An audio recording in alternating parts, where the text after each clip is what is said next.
All About Relationships is an engaging, lighthearted, and practical show designed to help people improve their relationships in meaningful ways. Hosted by Dr. Don Allen, a certified Gottman therapist, as well as an advanced trainer for the Institute. He is also certified in emotion-focused therapy. With over 40 years of experience in the field of psychotherapy, Dr. Allen is here to provide expert guidance on strengthening marriages, parent-child relationships, friendships, and more. Through insightful discussions, audience call-ins, and guest experts, viewers receive real-world strategies to enhance intimacy, communication, and overall relationship satisfaction. So now, please welcome the host of All About Relationships, Dr. Don Allen. Hello, and we're back. Thanks for joining us. We've got a really good show today. I'm excited about it. Each week, I kind of reflect on the last show. I reflect on input that I get. And one of the things that I thought was timely to do today is the name of my show, which is Being Humble, Grateful, and the Power of Forgiveness. And one of the reasons why this came around, just watching things on television, just general public folks, one of the things that I've noticed is that our society has kind of shifted a little bit. And one thing I've heard from people, not rarely, but off and on, is that people aren't talking to their buddies from high school or college anymore, or maybe they've had friends that they've had a falling out. We have words in our society now like getting erased or ghosted, those types of things. And they've been around for a while. But one of the other things I noticed when I looked at statistics is we are much lonelier in our societies now. And I was watching a show that really gave me next week's show, which I'm going to talk about kind of the media and how that plays a role in us isolating. I didn't want to do it because it has to be true 2,000 years ago and it has to be true 2,000 years from now. This kind of stuff will probably pass, but what isn't going to pass is that we are bonding animals, humans. We're socially wired to connect with other people. That doesn't mean it can fall off. That doesn't mean that we can get away from it, but it's uncomfortable. It's not something that humans like having happen.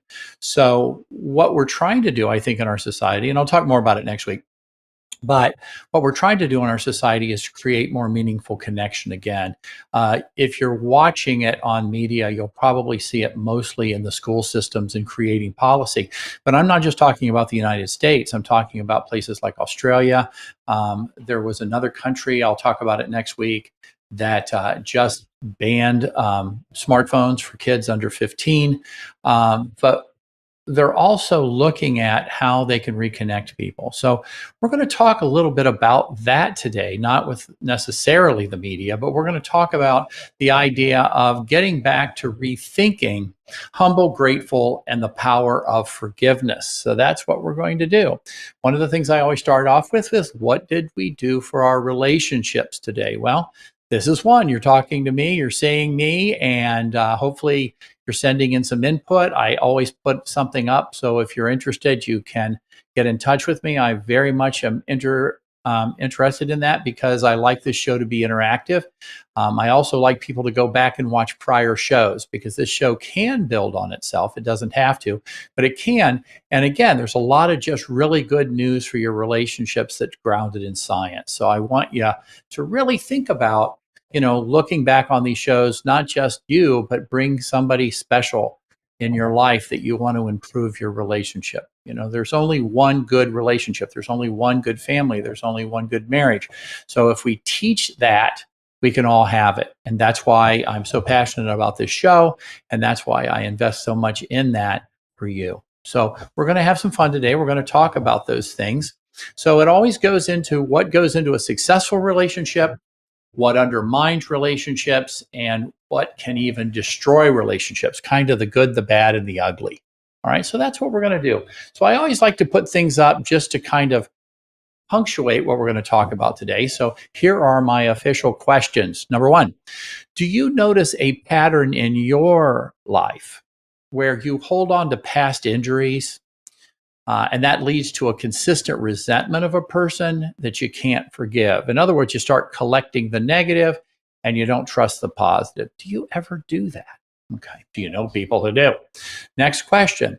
Have other people encouraged you to let go of past hurts, but it's really hard to accept influence given how much it has made you suffer in the past? Okay.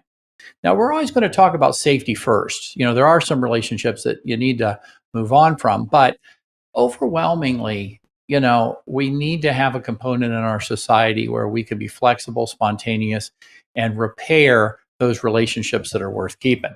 Okay. So let me ask you another question. Can forgiveness be an act of strength rather than feeling like you've surrendered by doing that? Okay. So what if letting go doesn't mean giving up, but simply making space for something better? So that's the thing I want you to think about today as we go through the hour. The other thing is I'm going to answer a lot of those questions for you. So I'm excited. This is a good show, and it really gives us a lot of good things to think about. I'm actually going to spend a little more time in our fourth segment because what I do, for those of you who are just joining us, is I always have one thing at the end that we can all go out and do and have fun with.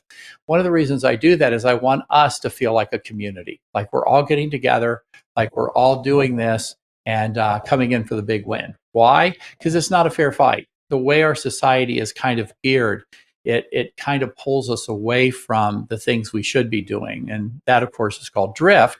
I've done a show on drift, but I'm actually going to have some experts come on and talk about drift in relationship to how the world has always experienced that when people have difficulty. Okay. So let's see, what have I got here? We're looking at how to hold on to our humility. How do we look at that and be humble and grateful? Okay. Because sometimes what happens is people we once felt closest to are now the farthest away. And one of the things John calls that, even if we're still connected with them, but we hold off and we don't talk to them, that's called stonewalling. Stonewalling is one of the 4 big things that causes people to break up and lose relationships. Okay, so we have to look at how old hurts and wounds, and even having our pride affected, can cause us problems. And we need to let our compassion and our own reflection at first on ourselves to begin to reach out. Okay. Well, why do we want to do that? Well, to the good, remember good, bad, ugly, to the good, letting go allows couples to grow beyond resentment and their struggles and their perfectionism. So what happens is you don't forget, but it does free us up to be spontaneous, to be relaxed, and use our superpower, which is repairing relationships, right? Look at what we did wrong and apologize for that, and have a genuine apology. The other thing is slow down so we can really hear what is so important to the other person rather than get into this attack defend idea of why they need to understand why we're right and they're wrong. What I've said many times, you don't want the kind of relationship where you get your way but you smush your partner's dreams, etc. That can extend to parents, it can extend to children, and can also extend to long-lasting relationships. I'll talk a little bit too later about when we get too isolated from other people, what kind of things are waiting for us that can potentially be really bad, okay? So what happens is that, we can get so upset with somebody. On the Gottman Relationship House, it's called negative sentiment override, which overrides the positive perspective, which is assuming the positive about our person. So what happens is that we start living in kind of a mental courtroom in our mind, and we build cases against our people rather than we build bridges for repair. This has been more and more of a trend in our society. And certainly we have this idea where, especially, I don't know, politics or whatever, that we really can go back and forth. Our society usually can have a healthy measure of this. Sometimes, especially this time of the year, if you're into college football or something like that, you could really root for your team and really root against that other team. But at the end of it, you know what? All of those people on the field are just kids or young adults, and they're just playing a football game. So we may not like it that that other team wins or loses, but it's all in good fun. It's when we erase the other person because they're voting for that team that can really get us into trouble, right? But what happens with the ugly, okay, is that it can lead to what that we call negative sentiment override, where it's interpreted through the lens of mistrust. So we start off this idea when we say "hey" to our friend, "hello." We're also thinking, okay, what's going to happen? What are they up to? What are they going to do? And it blocks the love. It blocks the camaraderie, and then it stifles or stops our ability to make new memories and create new, wonderful, priceless memories from the past. It's interesting. I'm a little older now, and one of the things I was doing the other day was talking to somebody who just went to their 50th high school reunion, and he was talking about the number of people who had passed away. Now again, high school is something that happened, a long time ago, but you still remember those people. You still remember going through an impossible time together. And then you go and you say, hey, I want to see this person or that person. You find out they're gone. We don't want to do that. We want to make sure that if we have good friends, we hold on to them and make as many shared memories as we can. The idea of the high school reunion is a cautionary tale for us, because once we lose people, we don't get them back in that way. I'm old enough now where my aunts, my uncles, my parents, my grandparents, they're all gone. And, win, lose, or draw, it doesn't matter because I can't reconnect with them on earth. So we want to make sure we take that kind of wisdom and we look at relationships and we care for them and cultivate them if we can. Now, I'm going to say again, safety first. There are some relationships you can't do that with. The other thing I would say is that, cautionary tale, sometimes relationships just have a shelf life. They just do. And that's not a bad thing either. But with the majority of the relationships that are good and people are healthy enough and you're healthy enough that you can let bygones be bygones, you can drop off grudges and reconnect, move towards spontaneous, not control, not rigid control, not chaos, but spontaneous. You just call them up and you talk about, hey, what did you make for dinner? So I want to have you all think about that. I want to have you all think about relationships that have gone by the boards that you really wish were still around and what has caused that wedge. We're going to talk about that today, okay? So remember, back to that, your superpower is humility and it's repair. Right? How do we do that? We live in a world of instant gratification now. I liken it back for some of the folks that are younger. When the first computers came out, it would take 2 minutes to boot up and it would make little sounds and everything. I often think, what would happen if your computer did that for a week now? Most people would probably jump out of their skin. They're just not prepared to wait. We want something instantly on our screen. So we live in that world now. Okay. And my joke with that, and this is my theory to nobody else's, and it's not scientific, but if you have a pop-up screen on your computer, you just get rid of it, right? Well, if somebody's getting in our way, if somebody's bothering us, we're so used to computers, they're like a pop-up screen. So we just get rid of them, right? And we live in a society that we watch what we like to watch, and those issues are reinforced by the media, by what's important. And what can happen is we can create even smaller and smaller circles of friends that agree with what we do, right? One of the reasons I love living in New York City when I was doing my residency at Columbia is that I got to ride the subway. And one of the things I loved about the subway is you saw everybody on the subway. And they were all going to wherever they were going. And you saw, people coming home from school and you saw families sitting together. I love that. When you live in places I've lived, you get in your car and you go everywhere where you're isolated. You're just in the car. I really like community transit because I get to see people. I love airports for that reason too, myself. So, you know what? I think this is probably a good stopping spot, but we're going to come back. We're going to get to the mailbag. And then on our third segment, I'm going to talk about some practical ways we can consider why we get stuck in grudges and get stuck in criticism and how we isolate ourselves. So we'll be back shortly after this commercial for the mailbag. We'll see you then. Mike Zorek, a three-time California state champion in Greco-Roman wrestling at 114 pounds.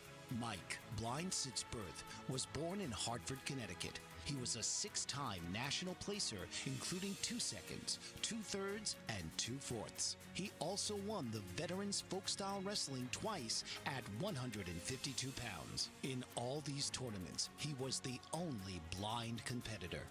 Nancy Zorek, a creative spirit whose talents have taken her to the stage and into galleries and exhibitions in several states. Her father, a commercial artist who shared his instruments with his daughter and helped her fine-tune her natural abilities, influenced her decision to follow in his footsteps. Ms. Zorek has enjoyed a fruitful career doing what she loves. Listen Saturday mornings at 12 Eastern for the Nancy and Mike Show for heartwarming stories and interesting talk.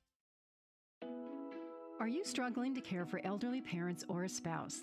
Do you wonder if being a caregiver is making you sick? Are you worried about taking time off work to care for elderly parents and balance work, life, and caregiving? Has caregiving become exhausting and emotionally draining?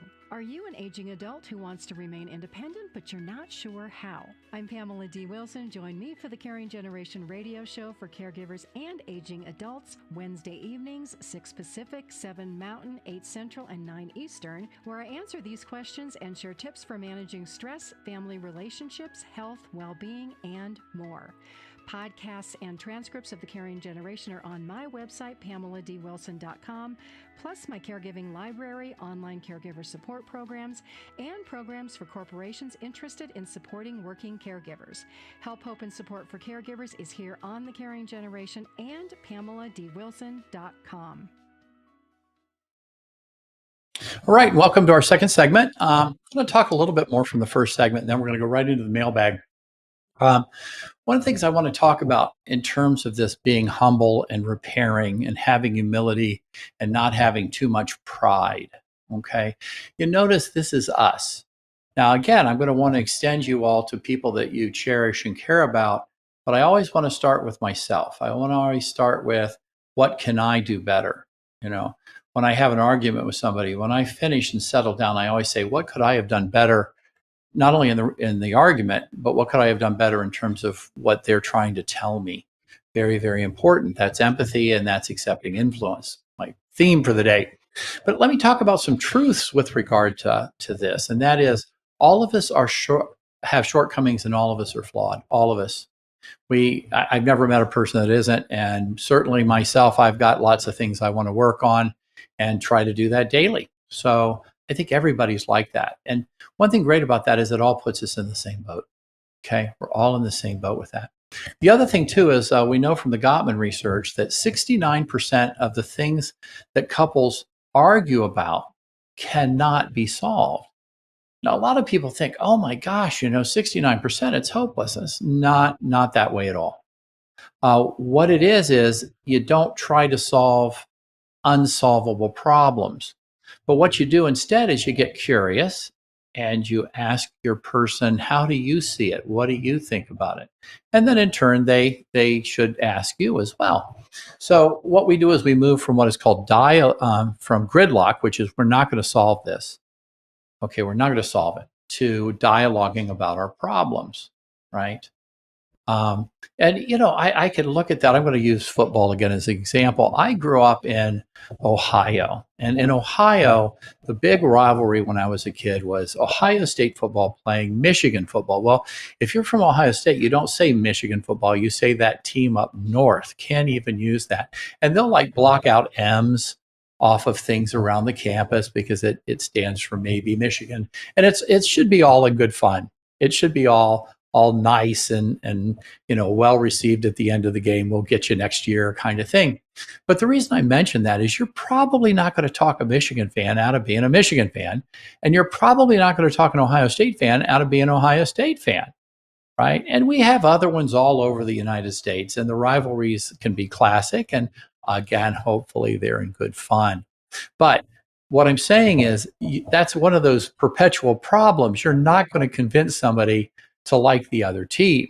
Now, if we lose our friendship over it, listen to my show. Okay, because that's out of hand, right? That's out of hand. So 69% of things we know we're not going to be able to solve. So let's have some humility with that, first off, because we're human. Masters relationships know how to dialogue about these differences and then solve the solvable problems, respecting towards where we can be flexible. I have a good friend whose husband went to Michigan, and a lot of times after the game, sometime in the next week, we'd call and have some fun, but then we would talk about the game, right? So that's kind of what I mean from that. But it was a great opportunity to connect, right? So that's very important. Being humble and grateful for special and wonderful relationships allows us to be more spontaneous, potentially live longer, and have fewer illnesses, right? What also is so important about that is we create shared memories throughout our lives. Those things are priceless. You can't get those back, right? And by losing a relationship, you can't make more of them. So I really hope that you listen to this and kind of think about that. We don't want to have the negative sentiment override, right?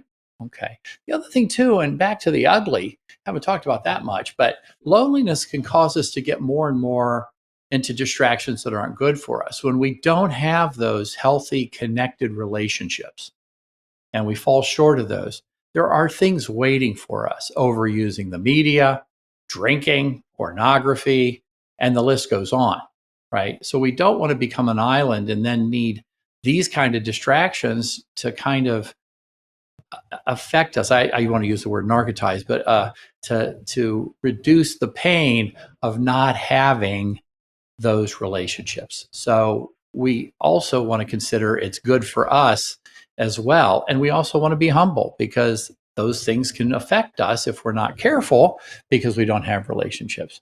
So some of the mailbag questions I was kind of like, wow, I'm going to give some to you. I don't usually go really heavy, but some of these kind of made my eyebrows go up. First one: my husband has apologized for an affair from years ago, but I can't stop replaying it in my head. He's patient. He's really shown, that he's repented, so to speak. But I hate feeling trapped in my own pain. What do I do? Well, one thing I will say for folks that are kind of relating to this at home, if you have some of these pains that have happened from something as traumatic as an infidelity, you might want to consider getting some trauma work. We have technology in our field now that we can really, really get rid of some of those things for people in a very positive way. So yes, I'm an EMDR specialist. I do EMDR work, but I'm also trained in prolonged exposure therapy.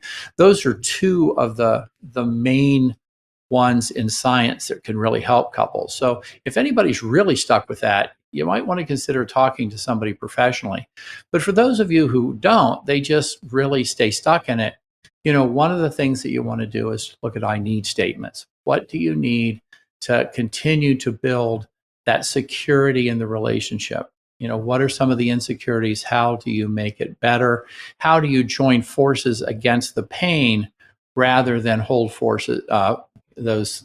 grudges against each other or hold barriers against each other? So just really, really important. So in other words, you two become a component of helping that heal rather than just you alone. So very important. Those are some of the things that can really work. Here's another one. Dr. Allen, I've grown distance from some of my oldest friends because we just don't see eye to eye anymore, especially when it comes to what we watch and believe on the news. Okay, well, I have a feeling a lot of people have this one. And like I said, I don't like to get political, so I don't. But this is one that I see keep cropping up. But this is the example they gave. For example, one of my closest friends does not believe in global warming. And every time we talk about it, I feel my blood pressure rise. How do I stay connected to somebody I care about when our worldviews have drifted so far apart? Well, one thing caught my eye is they used that magic word drifted. Okay. So one of the things I suggest with these things is, a lot of times it isn't global warming. It's what global warming means to them, what global warming means. But what we do is we start arguing about global warming when it's really about core beliefs about global warming. So if you ask them, can you tell me why that's so important to you? And they can really talk to you, because a lot of times people get into that mindset where it's attack, defend. But if you can get that to where people say, well, I'm really worried about our planet. I'm really worried about, our future generations. I'm worried that we're not going to have a planet that's worth living on. And then you might ask a question, well, how do you see that happening? What scares you? Now you're getting into why it's so important to them about global warming versus what people think about global warming. Because I've seen people even talk about statistics or, well, what's your data? Well, you don't have data. Well, you're talking about global warming. I don't know about you, but I know very little about global warming. I don't study the science of it. Um, but I can listen very intently to a friend of mine that cares a lot about global warming, or maybe I care about global warming and they can listen to me about why that is.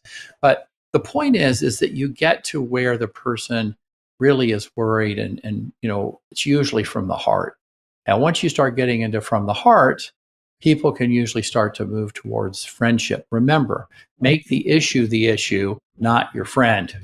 So that's big. So that's one of the ways you can do it. But we have a lot of those. It isn't just global warming and stuff like that. So here's the last one I'm going to do. Let me check my time. Oh, we're doing good. So question number 3. I cannot forgive my adult daughter for cutting me off for a year. We're talking again, but it doesn't feel the same. One of the things that happens when we ghost or we shun, uh, it's very rejecting. Now, we know from research that in really strong relationships, and I would put parent-daughter or parent-son relationships as one of the most bonded that you can get. We need to approximate, when we connect with them, 86% of the time, right? So if somebody texts, they get back to you. If somebody calls on the phone, you get back to them. Those are bids for connections accepted, right? The other thing is a lot of times those conversations can involve little things.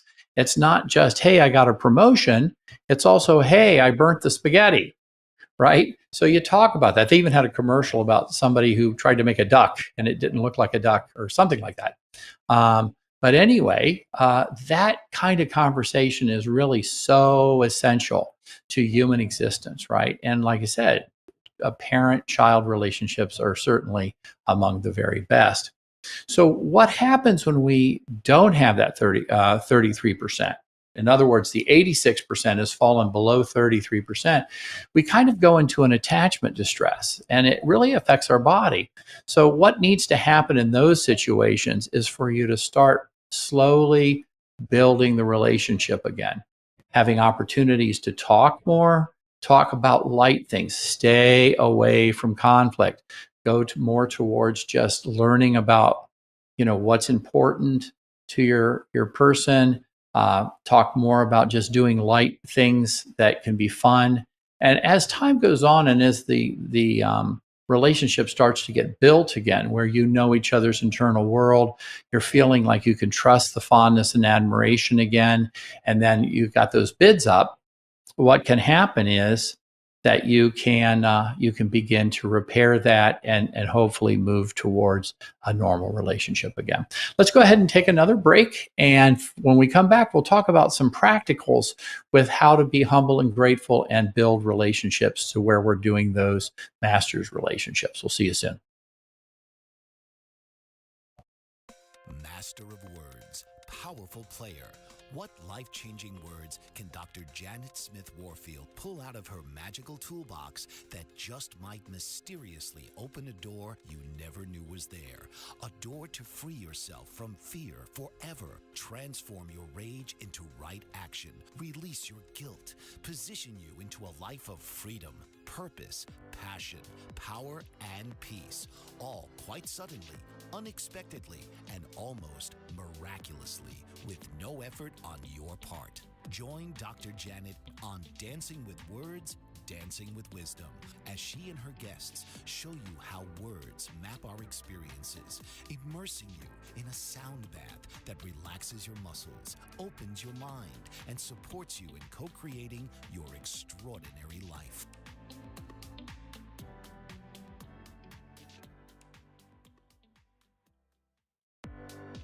Author, radio show host, and coach John M. Hawkins reveals strategies to help gain perspective, build confidence, find clarity, achieve goals. John M. Hawkins' new book, Coached to Greatness, Unlock Your Full Potential with Limitless Growth, published by iUniverse. Hawkins reveals strategies to help readers accomplish more. He believes the book can coach them to greatness. Hawkins says that the best athletes get to the top of their sport with the help of coaches, mentors, and others. He shares guidance that helps readers reflect on what motivates them, rediscover and assess their core values, philosophies, and competencies, find settings that allow them to be the most productive, and track their progress towards accomplishing goals.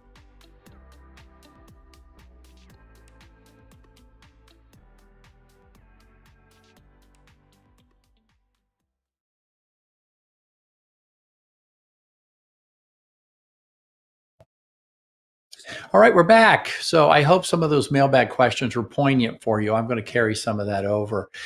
They're just really timely. And like I said, some of those could even be hotbed issues, which is not my intention to get into. But what I do want to say is we don't want to let those hotbed issues put a wedge between relationships that should be priceless. Okay. All right. So want to talk about the idea of humble, grateful, and the power of forgiveness in our third segment. And first thing I want to talk about, and I want to harken back to last week's show, which is pitfalls on relationships and connections and why they go wrong. But I just want to talk a little bit about it before I get going. So one reason that we can have these problems in our life, and this is important because these things can carry over and continue to sabotage relationships in the future.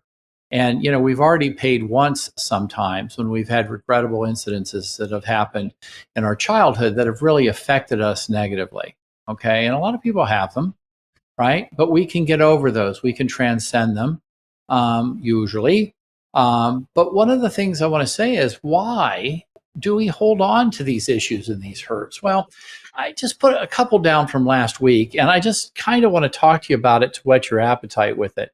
One of them is we can take our relationship that we're in and we can have what we call a projection of unmet childhood needs. Okay. So when something goes wrong, it reminds us of how we felt rejected as a kid. And then all of a sudden the past is in the present, and then we're fighting over something that might have been regrettable now, but it's been magnified by having something from childhood jump up. So again, from our department, we want to make sure that we're not being triggered by something and putting undue stress on the relationship we want to repair. Okay. So one of the things that can happen too is you can see people as all or none. Person's either wonderful, perfect, or they're awful, terrible, and nothing in between. So, if we're doing that, what I always say, if it's always or never, it's probably not. Okay. If it's always or never, there's probably something in between that it is, right? So we want to kind of temper kind of how we feel with our good logic about saying, well, probably not, okay? The other thing we might do is, like we mentalize in a way that catastrophizes. So for example, let's say you walk in and somebody didn't get a chance to do the dishes. So you did that to me on purpose. You intentionally didn't do those dishes. Well, the fact is you don't know, right? So you might want to say, rather than that, you might want to say, oh my goodness, the dishes didn't get done and you said you were planning to do them. Did something come up? That's positive perspective. That's assuming there must have been something that went wrong versus something that they did to you. I'm not going to go into great detail with that. Watch last week's show if you want to see it. But more to the point, sometimes we bring things in that kind of predisposes us to distancing and grudges and negativity. And now we're fighting in an attack defense sort of way, something that's magnified from something that's just normal, like, I forgot to do the dishes, rats. So we want to be careful with those. Let me kind of go through these. I put some notes here. But I do want to say this, masters relationships, okay, this is our segment 3. Masters relationships and marriages, as well as securely attached people, right, seek efficient ways to repair and move towards positive perspective, right? So they say what they want, not what they don't want. They say what they feel, not what they don't feel. There's not like a harsh, invisible referee that kind of goes to power and control versus spontaneous. And what we do is we try to work towards what works. So I want to get back to being friends with you. So we have this pesky thing going on. Let's get rid of that. Let's just forget about it. Let's not forget to repair the next time, but let's not hold on to it. Let's let's let that go. So how do we make that happen? Because we always have, and I don't usually say that, but we do. We always have regrettable incidents that happen. I'm going to go to the store. My wife's going to ask me to get something, and I'm going to forget. It's going to happen, right? I'm going to get busy doing something, and I didn't get to something else I was supposed to do. It's going to happen. And it's probably going to happen that she does it. So if that's normal, we want to move towards humble and grateful. That's just human, right? So what we do is we talk about what we need to do better. The thing is, we tend to get mad at people for doing the same thing we do, right? And if you ever notice that, I'll give you an example. Let's say you make a mistake, or even better, you're driving down the road and somebody cuts you off. Somebody cuts you off, and oh my gosh, that dirty dog cut me off. I can't believe they cut me off, right? Well, you're yelling at them and you're all mad at them. And then let's say in my case, my wife says, well, Don, just the other day you were going down this road and you cut somebody off yourself. And I go, I know, I felt so bad. You notice how nice we are to ourselves? Not so nice necessarily to somebody on the road.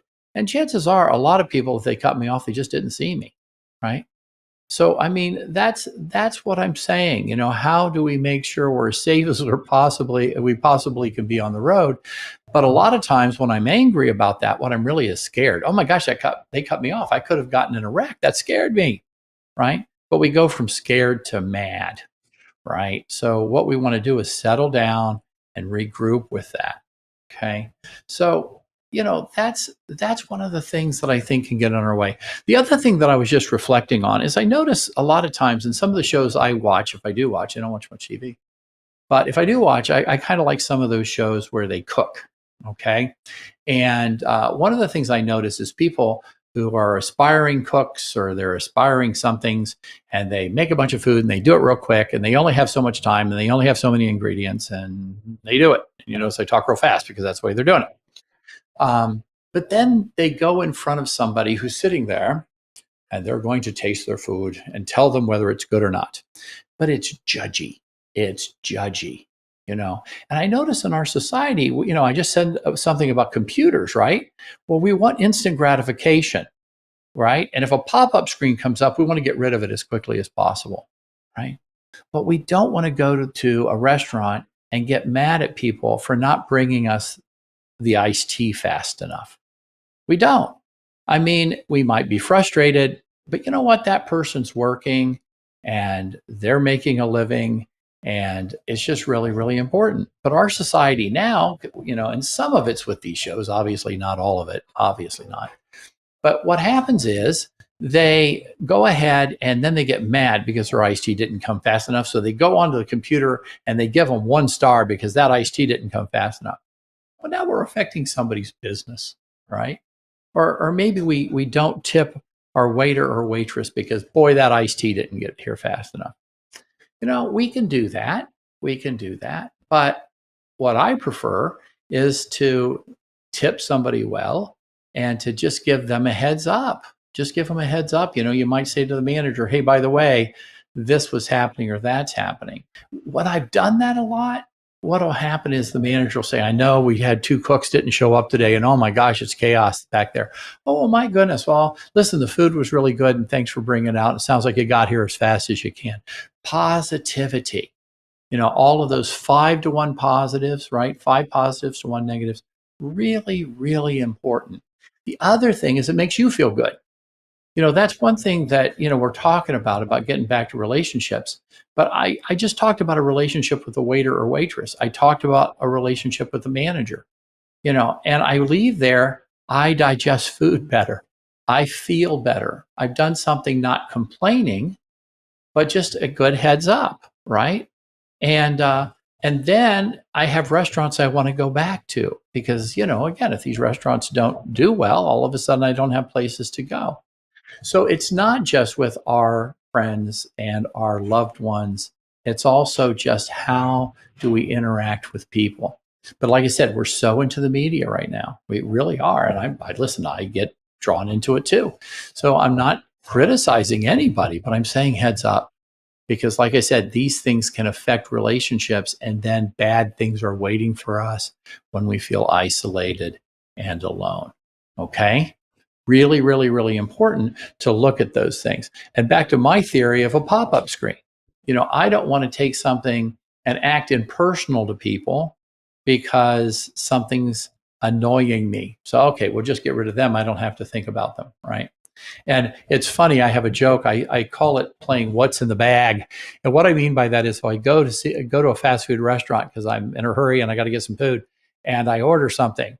When I finish ordering it and I get the bag, I play what's in the bag because a lot of times what I'm ordering doesn't happen. That's really true, especially of just the condiments I'll put on a hamburger or something like that. But again, I'm grateful to have a hamburger. I eat it. If it's that off plum, I'll probably take it back. But my sense of it is these people are doing the best they can. And, I just kind of understand that sometimes it's hard for them to really get my order down right. So, all right, just something to think about. It's kind of like a moment to moment thing about how we want to conduct the practice of our lives, but we are being pulled and trained to kind of do it the other way. And that can go to our primary relationships. And then we have isolation. So be real careful, right? So that's good. The other thing I want to say with this, and this is just really important before we go to the 4th episode, and I just really want to slow it down a little bit, and I want you to really think about this, okay? In the scheme of life, okay, how many people really care about us? Okay, so I'll use me. How many people really care about me? How many people does it matter to them about what's going on in my life? Now, there are about 6 billion people on the planet. How many of those 6 billion people really care, you see? And that's really important. And what do I mean by that? How many people does it matter whether we go and get our dental appointment checkup? How many people really care about that? How many people go to the store for us, and as they're at the store, they look at food that we like, that we might want to eat, and they want to make it for us. And when they come home, they make us our meal, and maybe we're busy and we're going through our day, and we look and we say, oh my gosh, spaghetti and meatballs, wow, that's really good. And we just eat it, and we don't even stop to think of how much time and thought and care went into maybe whether we like spaghetti or meatballs. Or maybe we're veggies and we don't have spaghetti and meatballs, but we have spaghetti with a vegetable sauce, and it's really good because that's what we like. And somebody actually takes time and care to remember that, know that, and make sure that you have it. Maybe their favorite isn't vegetable, but they eat it with you because they know you like it. How many people can't wait for you to get home so that you can talk about something trivial that happened in your day that was important to you? How many? There's about 6 billion of us on the planet. I'm guessing it probably isn't 3 billion. I'm guessing it's probably not 1 billion. You have a handful of people that mean the world to you, that know how you are, and they love you and they care about you and they can't imagine life without you. And you're the same. We don't have the luxury. of squandering those relationships or making them pop-up screens. When we get back, I'm going to talk to you about how to talk to some of the people that maybe you've drifted from that you would like to take a risk and get better with. So we'll see you shortly and we'll talk about that. Are you struggling to care for elderly parents or a spouse? Do you wonder if being a caregiver is making you sick? Are you worried about taking time off work to care for elderly parents and balance work, life, and caregiving? Has caregiving become exhausting and emotionally draining? Are you an aging adult who wants to remain independent, but you're not sure how? I'm Pamela D. Wilson. Join me for the Caring Generation radio show for caregivers and aging adults, Wednesday evenings, 6 Pacific, 7 Mountain, 8 Central, and 9 Eastern, where I answer these questions and share tips for managing stress, family relationships, health, well-being, and more. Podcasts and transcripts of the Caring Generation are on my website, PamelaDWilson.com, plus my caregiving library, online caregiver support programs, and programs for corporations interested in supporting working caregivers. Help, hope, and support for caregivers is here on the Caring Generation and PamelaDWilson.com. Master of words, powerful player. What life-changing words can Dr. Janet Smith Warfield pull out of her magical toolbox that just might mysteriously open a door you never knew was there? A door to free yourself from fear forever. Transform your rage into right action. Release your guilt. Position you into a life of freedom, purpose, passion, power, and peace.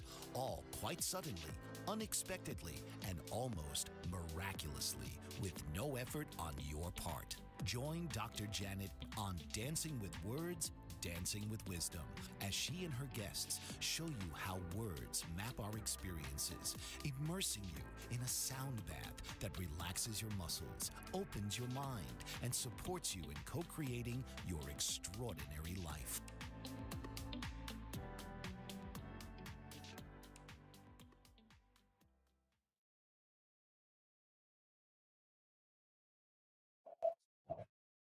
All right. Well, for those of you just joining us, and for those of you who've been around, one of the things I always like to do on my fourth segment is just do something that we all can get out there and do together. Remember, one of my big things is community. I put that thing up for you to see. If you want to contact me, please do. I very much value your opinions, and it also helps me with show prep and certainly the mailbox. So one of the things we're going to do now is something we're all going to go this week and do. And what's nice is you can always go back and visit my show and look at this show and see all of the good pointers I gave you in terms of how to do this. So here we go. Remember, safety first. You want to make sure that, that's a relationship that that can handle what you're trying to do. So one of the things I want you to do is pick one person that you have felt distance from in your relationship. I even wrote this down. Invite them to consider a new course with you. Start with your own humility and something you wish you could have done better with them. Start with you. Okay, always accept responsibility. It's the antidote for defensiveness. Then invite them to dialogue with you, not attack, defend, but to dialogue with you about a new beginning. How do we reboot the computer? How do we restart our friendship? If they agree, start with friendship. Don't start with something heavy. You don't want to walk on a balsa wood floor. Start something that can handle the weight, right? So first thing I want you to do is each of you give 5 things you like about the other person, especially if it makes them irreplaceable to you. Invite both of you to say not what you don't want, but rather to say what you would want, what you do prefer, right? Okay. So example, and I took the mailbag question, you talked about earlier. In the past, we've talked about global warming. I think it made us both feel very uncomfortable. Rather than have us agree on it, what I'd like to do is to really understand what is underneath your belief about global warming, what's underneath your concerns about global warming, and really listen to them, right?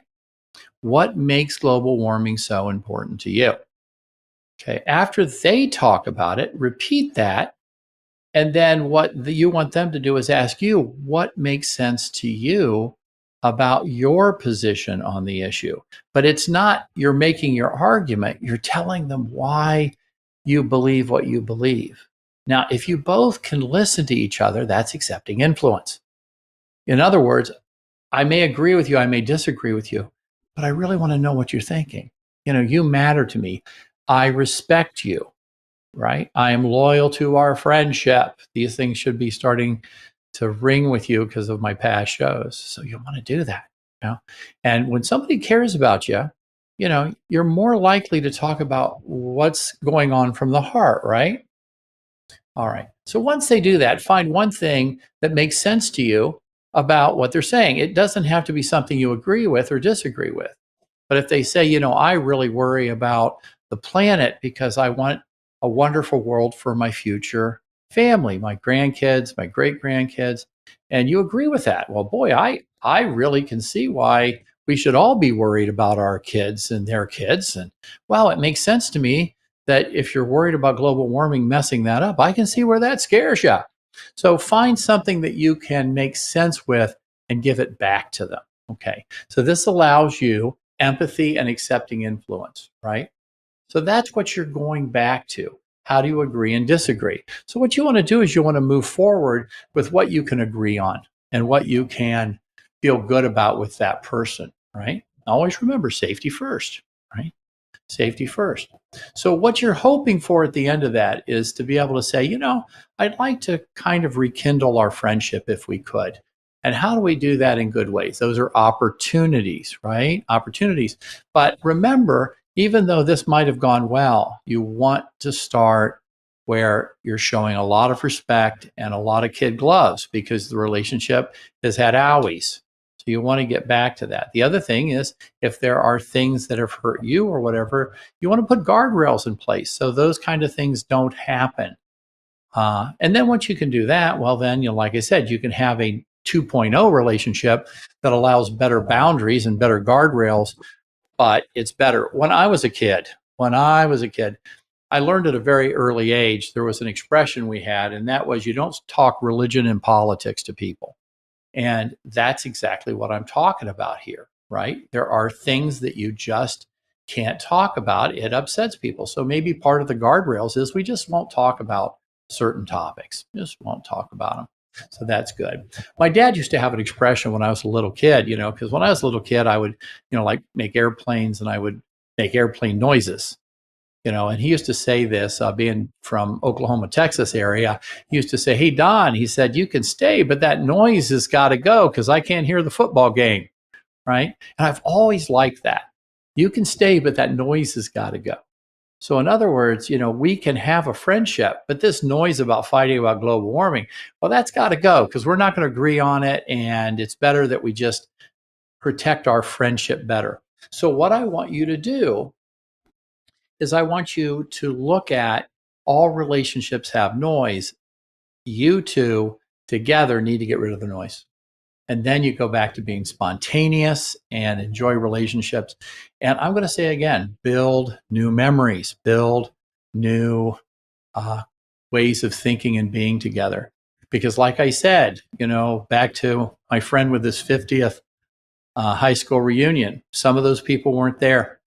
And once they're gone, it doesn't matter what you do. It doesn't matter what you say. It doesn't matter what you think. And it doesn't matter what you feel. They're still gone. And you can't make new memories with them. And that is extremely regrettable. And what I want you to do is while we're all on the planet, let's enjoy each other and let's be in the here and now and just thank, goodness for our blessings and really want to continue to create those memories. So I want you to do that for me. Give me feedback, and I would appreciate it. Remember, it's not a fair fight. This world is pulling us away from relationships right now, and we're going to fix it. Next week, I'm going to talk a little bit about the media. I didn't want to do it because of one of my goals to stay away from, what is not true 2,000 years ago and 2,000 years from now. But I think it's important enough a topic that I can talk about those issues and use it for examples. I'm Dr. Don Allen. Thank you very much. This is all about relationships, working towards ideal marriages and loving, lasting relationships. I really appreciate you being here, and I look forward to seeing you next week. Thank you and have a good day. While all About Relationships is educational and entertaining. It is not a substitute for therapy, counseling, or professional advice, but an informative space for learning and growth. So tune in each week for an engaging and reliable approach to your relationships, ensuring viewers with practical tools to create deeper connections in their daily lives. Whether tackling conflict resolution, emotional intimacy, or family dynamics, this show is your go-to resource for anyone looking to foster healthier, happier relationships in a supportive and lighthearted environment. Every Wednesday, 1 p.m. Eastern.